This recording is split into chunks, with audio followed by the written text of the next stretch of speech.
সবাইকে ঈদ মুবারক, ঈদ মুবারক, ঈদ মুবারক। আজকে আমাদের এখানে ঈদ শুরু হয়ে গেল গা।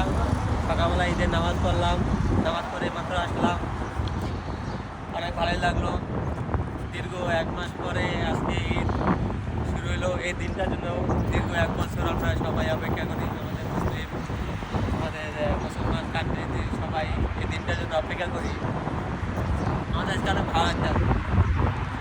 যাক, এই দিনটার জন্য আমরা সবাই অনেক হ্যাপি। আর আপনারা যে যেখান থেকেই থাকেন না কেন, ঈদ আনন্দটা উপভোগ করবেন, সবাই আনন্দ করবেন। সুখ দুঃখ যতই থাকুক না কেন, আজকের দিনটার জন্য সবাই হ্যাপি থাকবেন, সবাই খুশি থাকবেন, সবাই ফ্যামিলিকে সময় দেবেন। আমাদের ফ্যামিলি নেই এখানে, কিন্তু আমাদের নিজেই আনন্দ থাকতে হবে। সবাই ভালো থাকবেন। আল্লাহ হাফেজ, ঈদ মুবারক।